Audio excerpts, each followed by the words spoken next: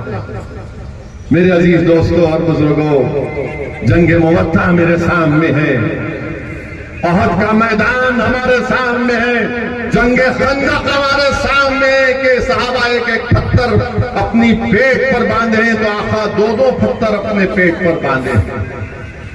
میرے عزیز دوستوں اور بزرگوں، میری آپ سے صرف یہی اپیل ہے، یہ جماعت آپ کی ہے، اس جماعت کو اور مضبوط کریے۔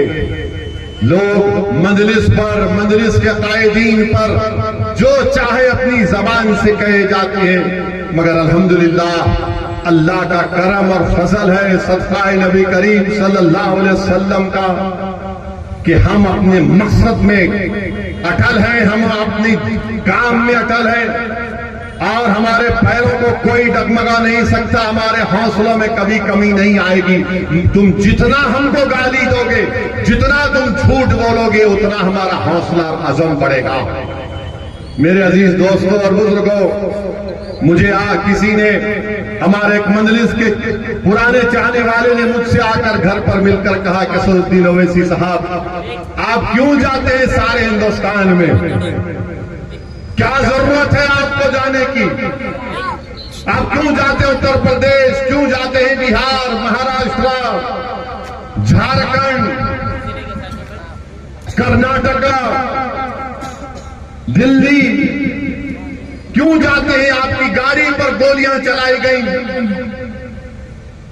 آپ پر الزام لگاتے ہیں لوگ کہ آپ فلاں سے ملے ہوئے ہیں۔ پرانے مجلسی تھے، سالار کے دور کے بہترین ساتھی تھے، انہوں نے مجھ سے آ کر بڑی ہمدردی سے مجھ سے کہا، میرا ہاتھ پکڑ کہا کہ اسد بابا مت جاؤ، بس کرو، یہ کیا بولتے ہیں لوگ۔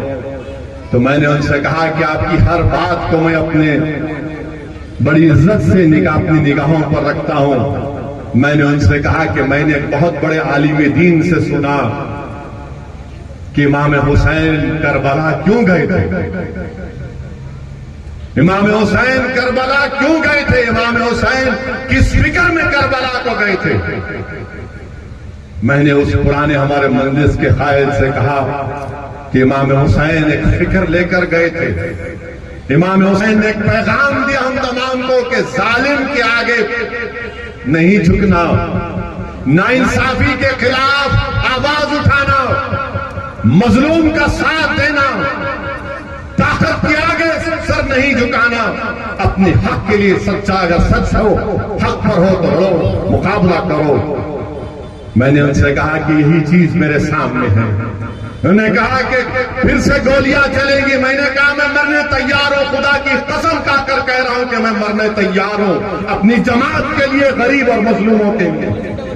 میری زندگی کی کوئی قیمت نہیں ہے، یہ اللہ کا کرم ہے کہ اللہ نے مجھے رسول اللہ صلی اللہ علیہ وسلم کا امتی بنایا، یہ اللہ کا کرم ہے کہ اللہ نے مجھ جیسے ایک بیکار کو، ناقص کو مجلس کا ایک سپاہی بنایا، کہ میں آج مظلوم عوام کے لیے، مسلمانوں کے لیے، غریبوں کے انصاف کے لیے کونے کونے میں جاتا ہوں، ورنہ مجھ میں کیا قابلیت ہے۔ میں بھی حیدرآباد کے گلی کوچوں میں پھرنے والا ایک نوجوان تھا، مجھے بھی اندازہ نہیں تھا کہ اللہ مجھے یہاں تک پہنچائے گا۔ یہ دعا ہے میرے ماں باپ کی، میرے مرحوم والد کی، یہ دعا ہے اولیاء اللہ کے اہل دل کی، یہ دعا ہے ان علماء کرام کے جن کے ہاتھوں کو میں بڑی عزت سے چومتا ہوں، یہ دعا ہے جامع نظامیہ کے مرحوم حضرت طاہر رضوی صاحب قبلہ رحمت اللہ علیہ کی، شیخ الحدیث کی، خواجہ شریف صاحب رحمت اللہ علیہ کی، بہت بڑے بڑے علماء کرام کے ہاتھ چومتا ہوں اور ان سے کہتا ہوں کہ بس آپ ایک ہی دعا کرو میرے لیے، میری ایمان کی سلامتی کے لیے۔ جو لوگ آج مجھ پہ الزام لگاتے، لگاؤ، مجھے کوئی فکر نہیں ہے، مگر یاد رکھو ایک دن جب میدان ہوگا نا، جب اللہ سب کا فیصلہ کرے گا، رائے برابر چیز کا فیصلہ کرے گا، تم جب تیار رہنا، تم جب تیار رہنا، مجھے اس کی کوئی فکر نہیں ہے۔ میرے عزیز دوستوں اور بزرگوں، آج سالے نگر کنچا میں